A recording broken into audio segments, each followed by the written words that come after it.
Okay. I'm ready when you are. Okay. Good afternoon. This is September 12th, 2008. We're at Augusta State University, Augusta, Georgia.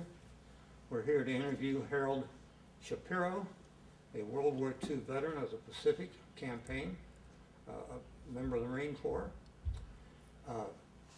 My name is Howard Wilbur.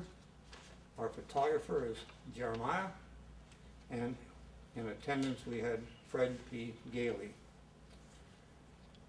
Harold, before we get started, I'm going to start off with your story. You were born in Augusta, Georgia, September 14th, 1924, which means that the day after tomorrow is your birthday. That's correct. So let us be the first to give you a happy birthday. Thank you very much. Thank you very much. Okay, tell us about your life in Augusta before the Marine Corps, your family and what you did. Well, I was born and reared in Augusta, Georgia, and I went to high school at the Richmond Academy, played football at the Richmond Academy. My family, they've been in Augusta for many, many years. My grandfather came over here from Poland. My father was born in Augusta, Georgia, and he had 9 brothers and sisters. And a lot of them were in Augusta, and the other part of them were in Alabama. They were always in the women's business, ladies ready-to-wear business. And I was brought up in the women's business. When I graduated from Richmond Academy, at that time, World War II was just getting started. And I got a draft card to go to Atlanta and take a physical. And so I went to Atlanta and took a physical. And they classified me 1A. But while I was in Atlanta, I bumped into a Marine recruiting officer. And he started talking to me. And before I knew it, I had joined the Marine Corps. Can't beat that. And he wanted to ship me out right that day. He wanted to ship me to San Diego. And I said, no, I got to go back and see my mother. I'm not going anywhere until I tell my mother where I'm going. So he set it up, and I went back to Augusta.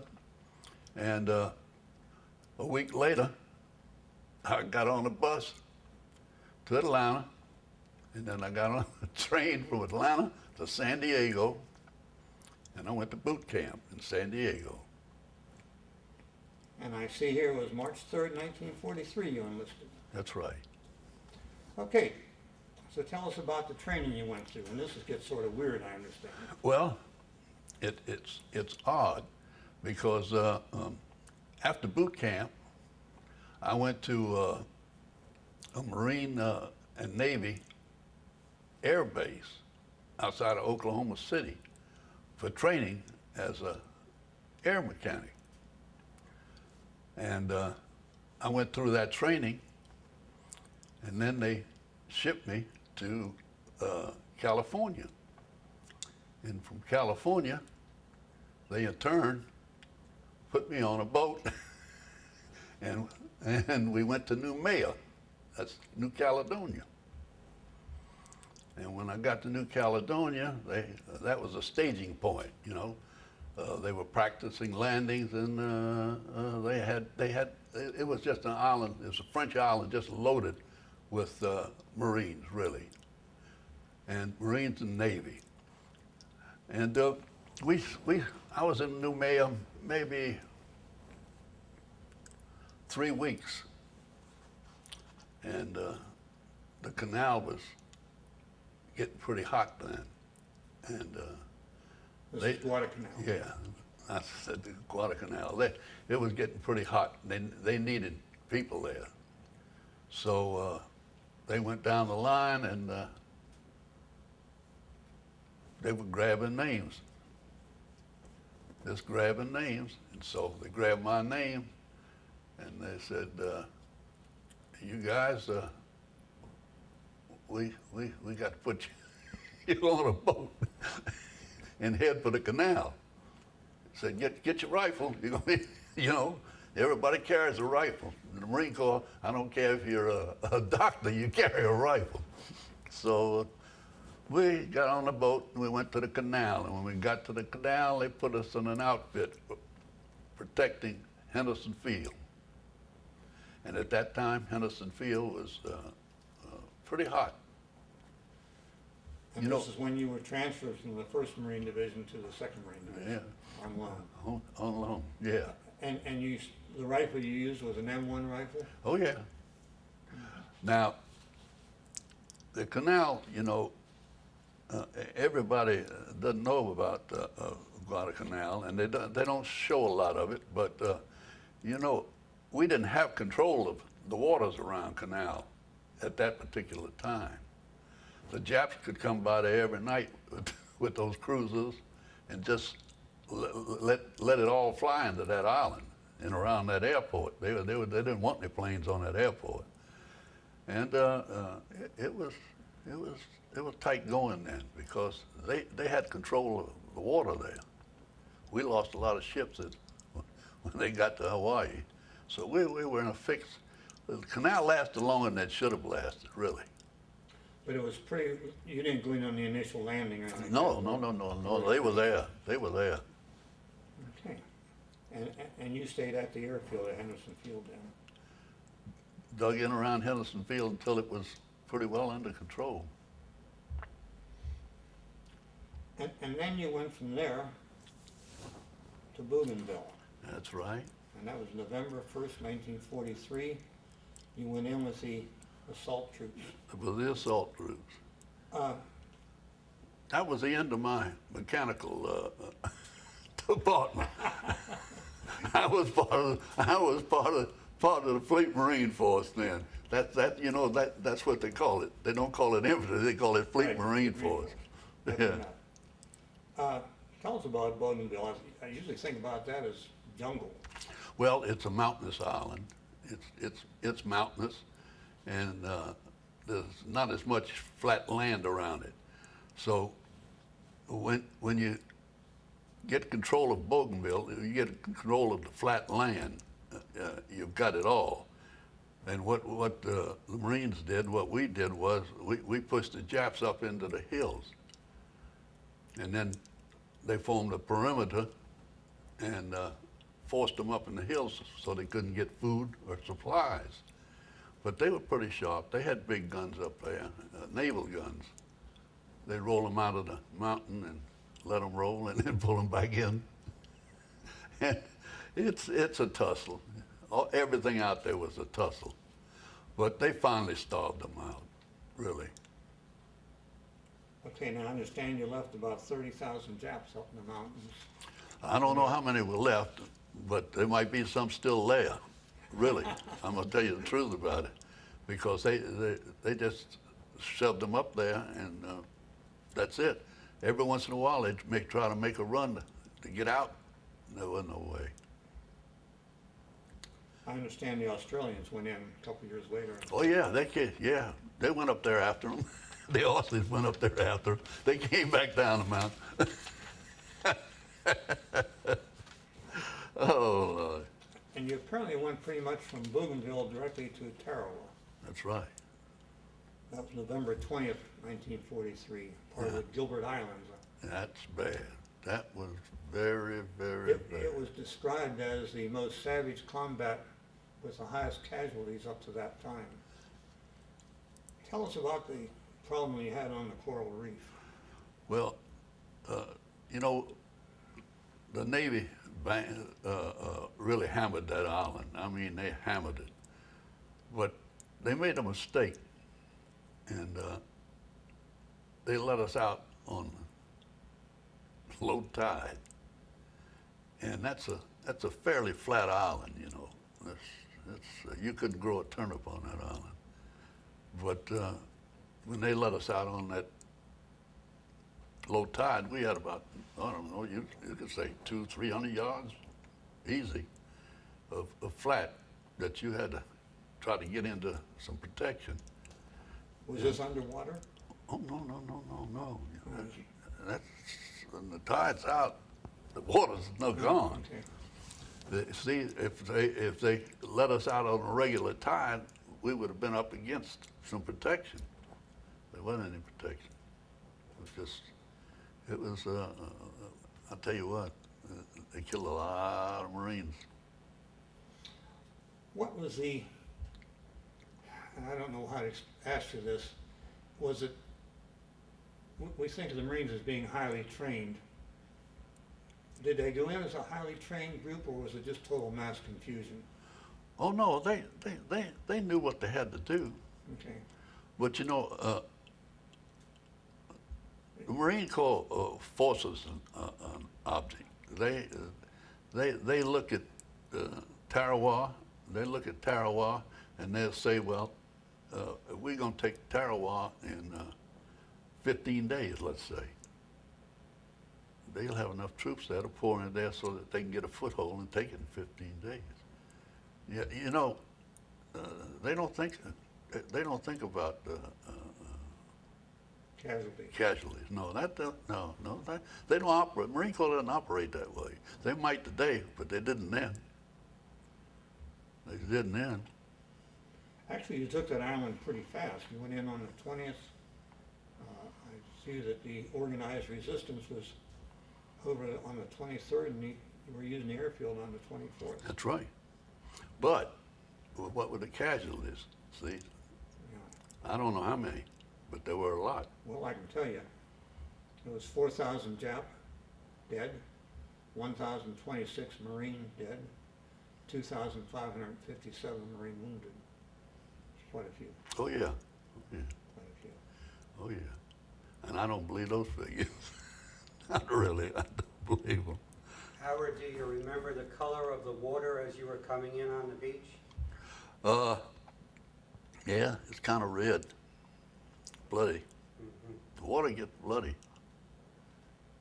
A lot of your buddies involved. Oh sure, oh sure. Is this when you got your temporary rank? Yeah, that's when you get a temporary rank because you have to fill a place. You know, you have to fill somebody else's shoes. That's all. Yeah, you mentioned you got the rank because of attrition. That's right, attrition only. I mean, you live and learn. If you live long enough, you learn. And if you're a PFC and a corporal goes or a sergeant goes there, before you know it, you're a platoon sergeant, and that's the way it is.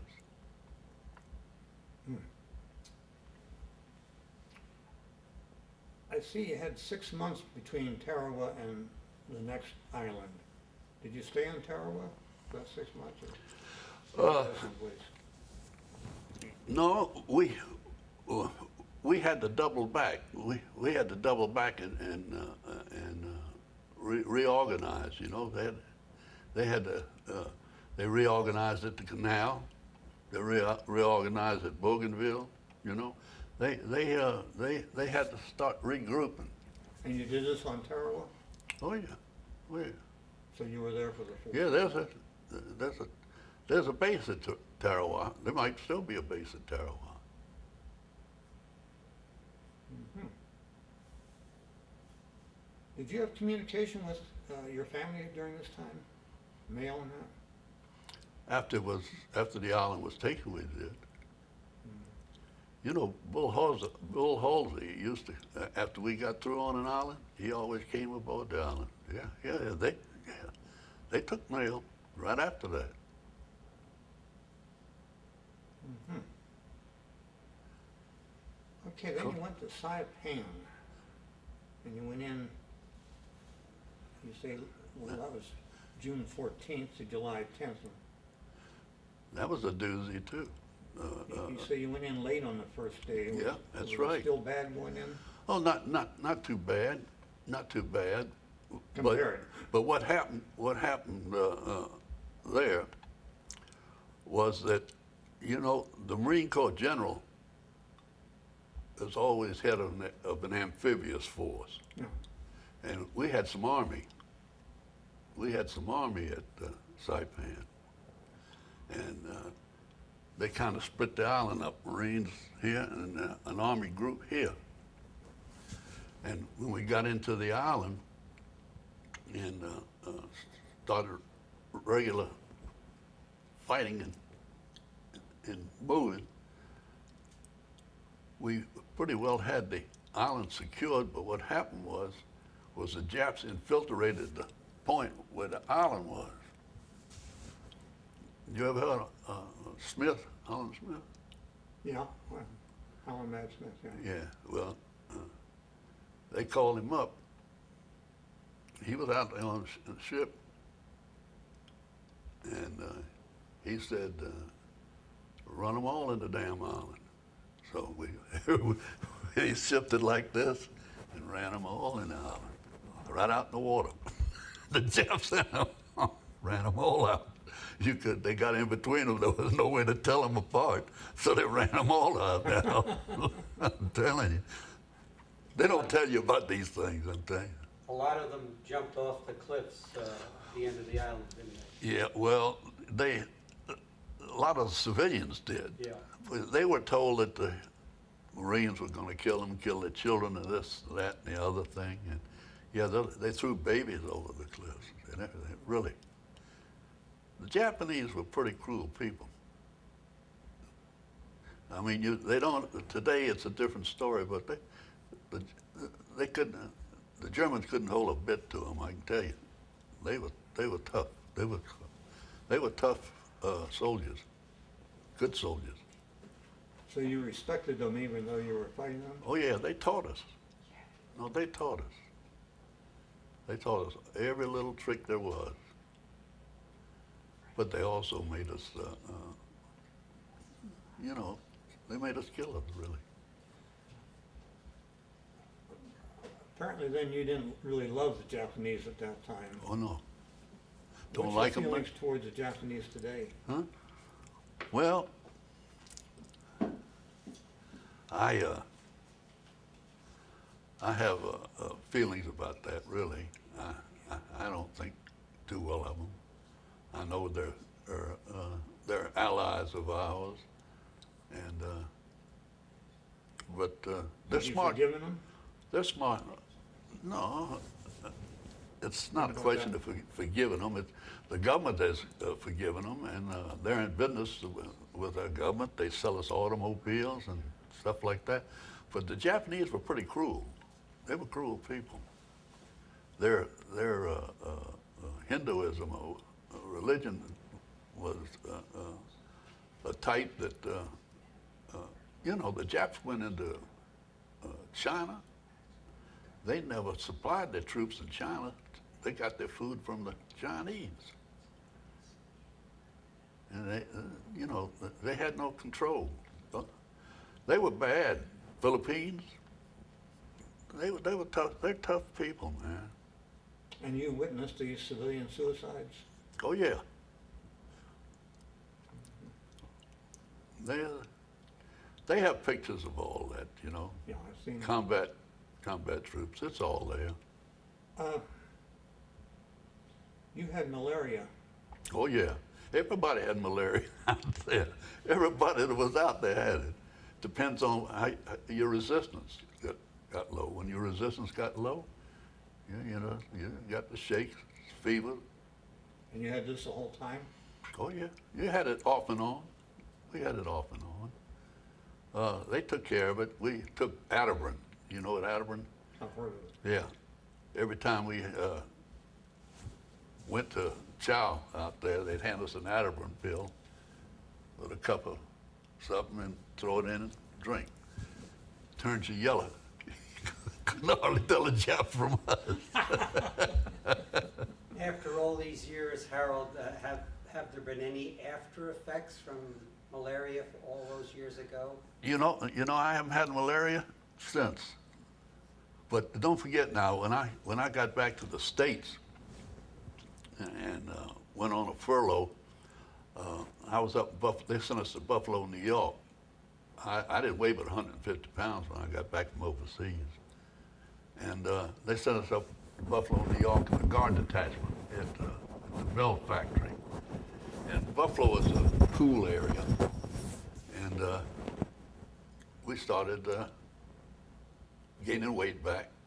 Buffalo was they loved the servicemen up there, and it was a nice place to go. Now, I also understand that at Tarawa and Saipan, both the Japanese engaged in last-ditch suicide charges. Oh, Did you- bonsai, yeah. Did you witness any of that? Oh yeah, they did that all everywhere. They did all they did was die. That's all. That's all. Were those attacks primarily at night, or did it matter day or night? No, it depended on what position they were in.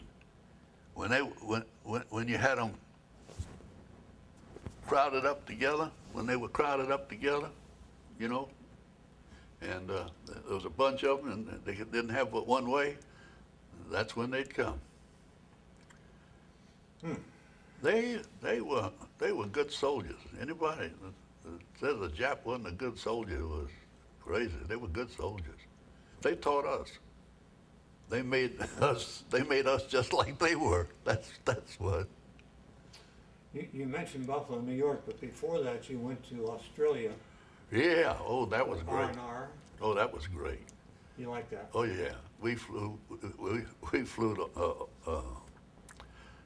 to Australia. Let's see. The tip of Australia. There was a town there that had an airfield the size of downtown Augusta. And when we landed there, they had American airplanes stored now, ready to go. They had thousands of fighters, thousands of bombers on the tip of Australia. I mean, you never saw so many planes in your life.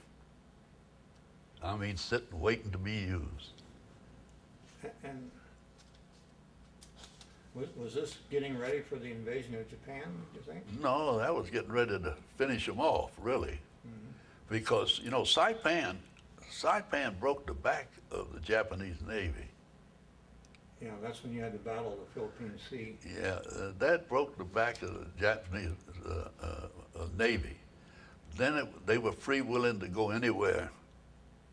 That's when you got into Palau, and you got into Iwo Jima. Yeah, all those were stopping points so that the bombers could go to Japan and bomb and have a place to get back to if they couldn't make it home.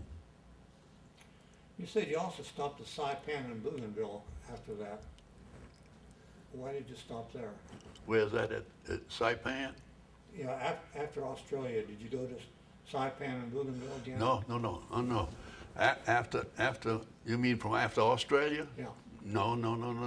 We flew from Australia to Bougainville. Okay. And when I got to Bougainville, they put me on a boat and brought me back to the United States. Okay, so that's the only reason you went to Bougainville. Yeah. Was to get on the boat. And I'm gonna tell you something funny. That you might want to cut this thing off here. But when we boarded this boat, Well, don't say it if you don't want to say it. no, I'll say it. When we boarded this boat to come back to the United States, we were loading the boat up, getting on the boat. It already had pilots on there and servicemen and so forth. Was the war over though at this time? Oh, no. But a captain came out there from Bougainville, and he wanted to put some Red Cross girls on the boat to take them back to United States. And the captain screamed out, "Hell no, I'm running a big enough whorehouse as it is." He wouldn't let them on the boat. Everybody was roaring. Oh, my goodness. Oh. The Japanese called them comfort women. Yeah, comfort women. The Red Cross won't like that. Okay, and after Buffalo, you went to Camp Lejeune, and you was discharged November 16th, 1945. That's right. And then,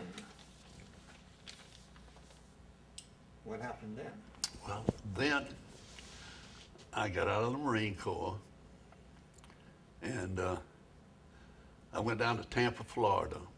I had an aunt there. Is this before Georgia now, or This is before Georgia, yeah. before you went to, okay. And I enjoyed it, you know, and I met a sheriff down there that was a graduate of University of Georgia. And his name was Culberth. And I met him, and he said, "Harold, what are you doing?" I said, "Nothing." He says, "Well, were you in the service?" I said, "Yes, sir, I was in the Marine Corps." He said, "Well, I need some plain clothes. You want to go to work for me?" I said, "Yes, sir, I'll go to work for you for a while." And I went to work for him, well, I don't know, year and a half. Then I went to the University of Georgia, but in Tampa is where I met my wife. But I went to the University of Georgia and went to school there a couple of years. And then I still had that roaming, you know. You get out of the service and you're still young, you got that little roaming, you know. Somebody told me there was an oil boom out in Montana. I said, "Really?" They said, "Yeah, go out to Casper, Wyoming, and then you can go up and it's in that whole area there's a big oil boom." I said, "Do you know anything about oil, Harold?" I said, "Hell no, but I can find out." And I went to